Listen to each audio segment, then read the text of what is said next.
My boy, this girl's an enemy. No good to you or your best interests. Spit her out like poison. Let her find herself a husband that suits her among the dead.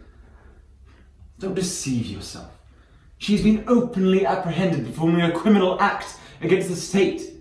She's a confessed traitor, and if I were to spare her life, I too would betray the state, and its law and everything I stand for. I will not do it, and she must die. Authority is essential in any state, and will be upheld in this one by me. There'll be no yielding to female fantasies, not by so much as an inch.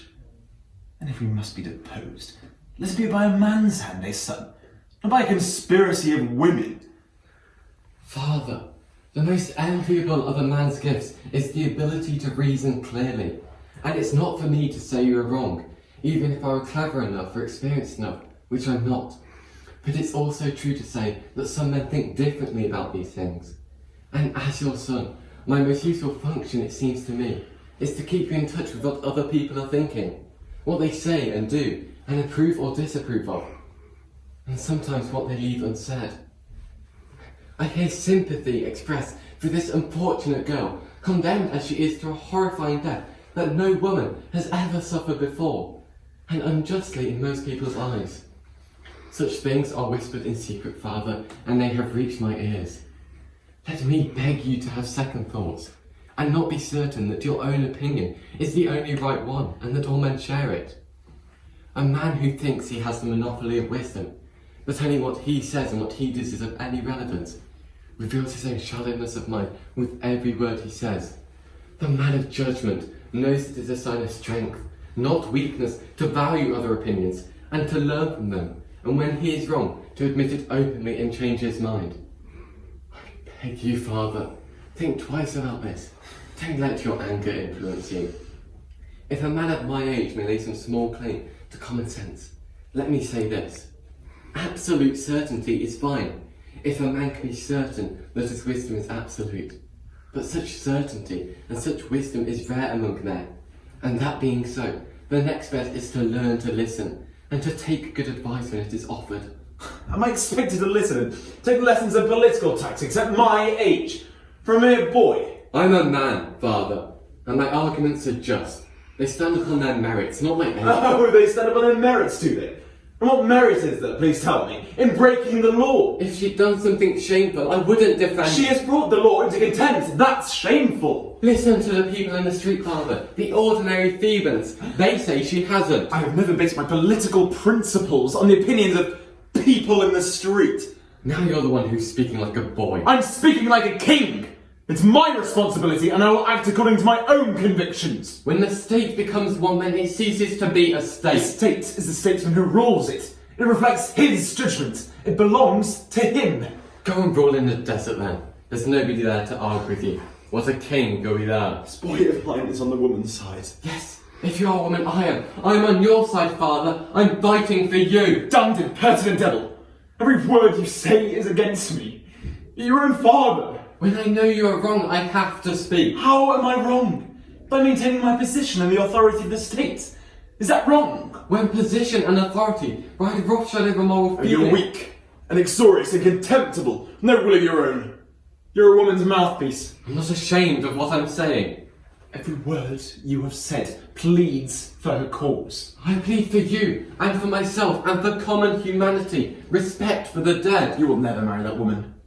She won't live long enough to see that day. If she dies, she won't die alone. There'll be 2 deaths, not 1. Are you threatening me? How dare! That's not a threat. I'm telling you your policy was misbegotten from the beginning. Misbegotten, dear God. If anything's misbegotten here, it's my son. You'll regret this, I promise you. If you weren't my father, I'd say you were demented. Oh, don't father me! You're a woman's plaything, a tame lapdog. Is anyone else allowed to speak? Must you have the last word in everything? Must all the rest of us be gagged? I must. And I will. And you, I promise you, will regret what you've spoken here today. I'll not be sneered at or contradicted by anyone. Sons can be punished too. I don't believe he will ever come. Neither do I. It's probably all sort of an elfin joke. He was always being so elfin. And so terribly unreliable. I wouldn't trust him an inch. I never did. But still, he was a darling. Adorable. Damn him. Look, there's a taxi stopping outside. Quick! I can't see, it's so dark. He's got a black hat! It must be. It's the beastly one from upstairs. How dare she drive about in taxis? Look, there's another one coming round the corner. It's no use. Come and eat. We're sure to get a fearful shock when we do see him. I don't see why, really. He's sure to have got fat or bald or something. No, he'll be the same as ever. He wouldn't come at all if you weren't. He's much too conceited. Not conceited, a little vain perhaps, naturally. Well, with those eyes, one can't blame him. And those hands. And teeth. And legs. Oh, Jane. And Julia! My God! I'll go. It's my house. Quick, toss for it, rough or smooth. See? Rough. Rough it is. Hello? Parquet 720? Yes? Speaking? It's the voice. It is. It's a Jubilee. It can't be. Oh, Uncle Hugo. I thought it was somebody else. Damn. No, he won't be home till tomorrow. He's playing golf with Willie. Damn. Oh, do shut up, Jane. Yes, I'll tell him goodbye. Stupid old fool. I hate all of French relations. Anyhow, more champagne? Yes. Well, you don't need to shout. I shall if I want to, Julia. You said be so dictatorial. Let's have a toast. Maurice de Cluse. Maurice de Cluse.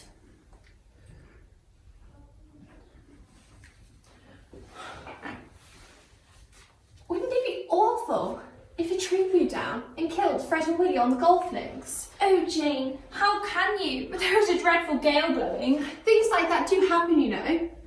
Poor darling Fred. I can see him now being carried away on a stretcher. With Willie on another stretcher. Oh dear. Jane, dear, don't. It's terribly strong. It's supposed to make one feel rather... If Maurice had any instincts at all, he'd arrive right at this moment, looking marvellous, of course. making a lovely sort of baffled scene. What would baffle him? Us, of course, looking so gloriously aloof and stately. I shouldn't. I should give in without a murmur. Then he'd want me more.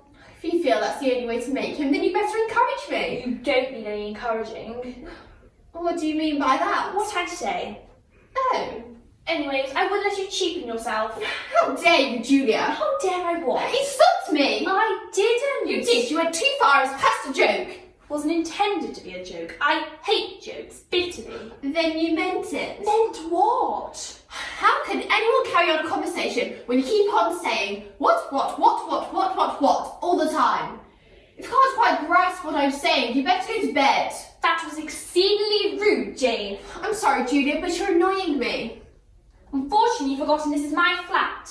Never mind, dear. You'll get used to it in time. Stop bickering, Jane. You're being insufferable. Not at all. I'm merely pointing out that there's no use riding your high horse now because the whole affair has been entirely your fault, from beginning to end. I'm awfully disappointed in you, Jane. I thought you had a nicer mind than that. Mind? What about yours? I suppose you imagine it's a lovely gilt basket with mixed fruits and a bow on top. It's better than being an old sardine tin with only a few fins left in it. You'll regret that remark in your more sober moments. When I appraised the bump on my nose or the freckle on my right cheek, your eyes would glow behind me, softening the sharp edges of my mirror. True beauty is never found in symmetry, you said. My rolling eyes sent ripples through the harsh reflection, but you were never swayed by my tides. You told me symmetry is for statues, too perfect to touch. Love is lopsided. It enters in the crooked slope of your lower lip and settles in the hidden dimple on your back. True beauty is not the equal spacing of the eyes or the straight alignment of the teeth. It is the flare of your left nostril when you laugh. It is the defects I refuse to upgrade for a model woman. You hate the irregular spread of your toes, but I have never seen anything so intimate as the secret flaws you trust me to keep. And When I stare when you sleep, the strands of your fringe drift in the breeze of my breath, their lengths perfectly unequal. It does not matter that your features are uneven, because so are my hands, and when we touch, our bodies are a harmony of imperfections. You turned me away from the mirror, until the only reflection I saw was in your eyes, until I saw the beauty in my clumsily scattered freckles, until I learned to love lopsided. But when you left and slammed the door, you knocked a picture askew, and I have never seen anything so ugly.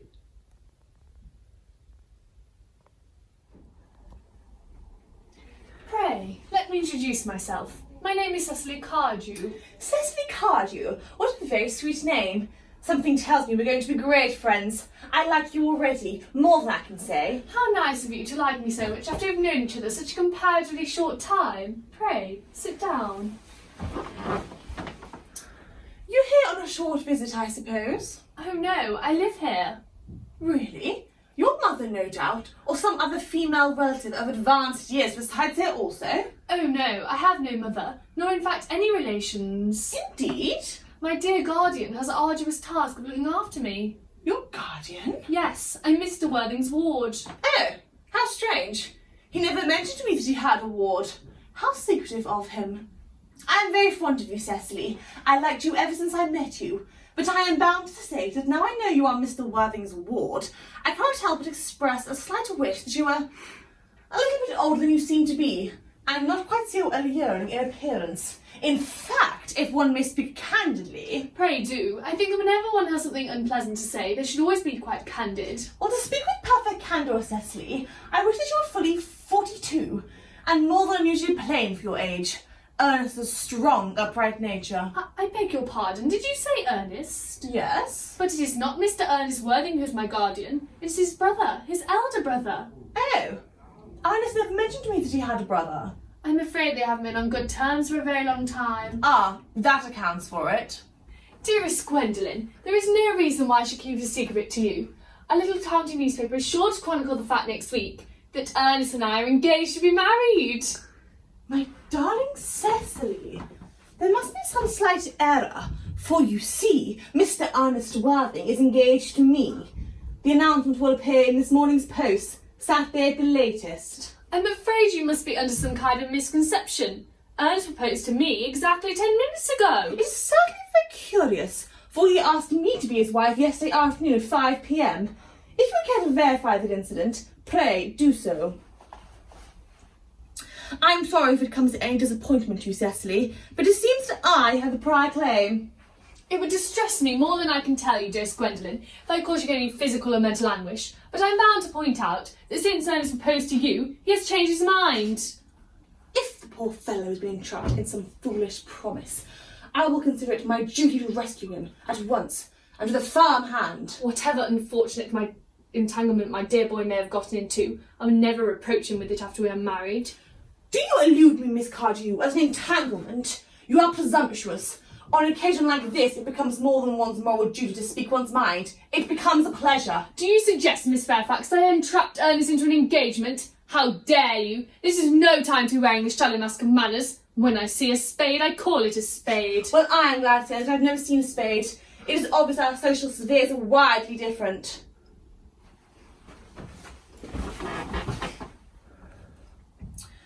Are there many walks in the vicinity, Miss Cardew? Oh yes, a great many. From the top of one of the hills, one can see 5 counties. 5 counties? I won't like that at all. I hate crowds. I suppose that is why you live in the town. Personally, I can't understand how anyone manages to exist in the country. It always bores me to death. Ah, so that's what the newspapers call the agricultural depression, is it not? May I offer you some tea, Miss Fairfax? Yes, detestable girl, I require tea. Sugar? No, thank you. Sugar's not fashionable anymore. Cake or bread and butter? Bread and butter. Cake is rarely seen to the best houses these days.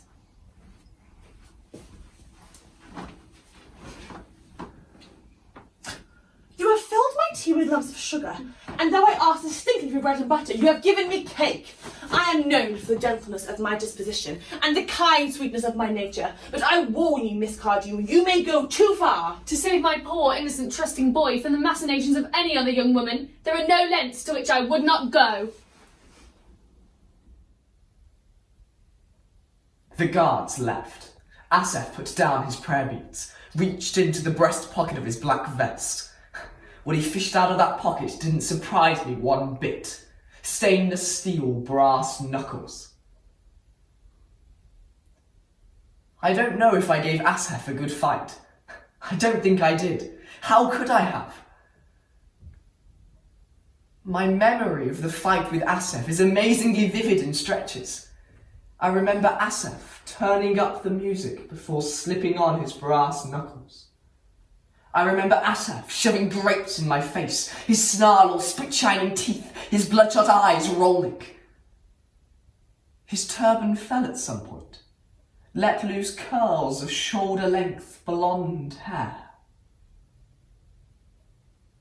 And the end, of course.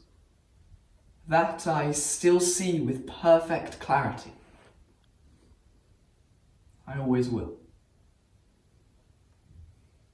Mostly, I remember this. His brass knuckles flashing in the afternoon light, how cold they felt with the first few blows, and how quickly they warmed with my blood. Getting thrown against the wall, a nail where a framed picture may have hung once jabbing at my back. Sorab screaming. Getting hard against the wall, the knuckle shattering my jaw, choking on my own teeth, swallowing them, thinking about the countless hours I'd spent flossing and brushing.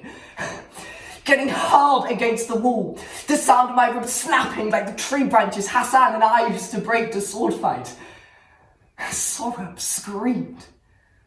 The side of my face slamming against the corner of the television stand, that snapping sound again, this time just under my left eye. Music. Sorab screaming, fingers grasping my hair, pulling my head back, that twinkle of stainless steel, that snapping sound yet again, now my nose, biting down in pain, noticing how my teeth interline like they used to. Getting kicked, Sorab screaming.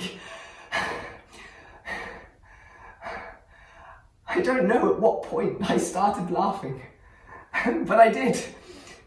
It hurt to laugh, at my jaws, my ribs, my throat. But I was laughing, and the harder I laughed, the harder he kicked me, punched me, scratched me. What's so funny? Asaph kept roaring with each blow. Spittle landed in my eye. Sorab screamed. What's so funny? Asaph kept bellowing. Another rib snapped, this time left lower. What was so funny was that for the first time since the winter of 1975, I felt at peace. I laughed because I saw in some hidden nook in a corner of my mind, I'd even been looking forward to this. My body was broken.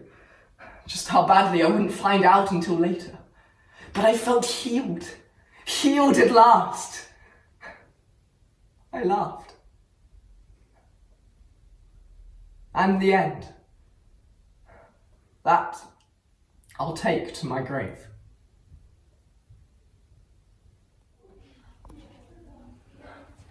You hate us, don't you? What? Nuns. You hate nuns. I don't understand what you're talking Catholicism about. then. I hate ignorance and stupidity. And the Catholic Church. I haven't said anything about the This Catholic is human Church. being we're dealing with, not an institution. But the institution has a hell of a lot to do Catholicism with is human not on beings. trial here. I want you to treat actors without any religious prejudices, or turn this case over to How another dare you walk into psychiatrist. my office and tell me how to run my affairs? It's my affairs too. How dare you think I'm in a position to be badgered or Only bullied or whatever it is you're because trying you to be do? fair. Who the hell do you think you are? You walk in here expecting applause for the way you've treated this child. She's not a child. And she has a right to know that there's a world out there filled with people who don't believe in God and who are not any worse off than you. But you and your order and your church have kept her ignorant. We can hardly do that. even if we wanted to. Because ignorance is its virginity, right? Poverty, chastity, and ignorance. That's what you live by.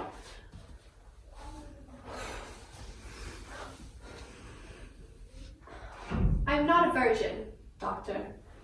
I was married for 23 years. 2 daughters. I even had grandchildren.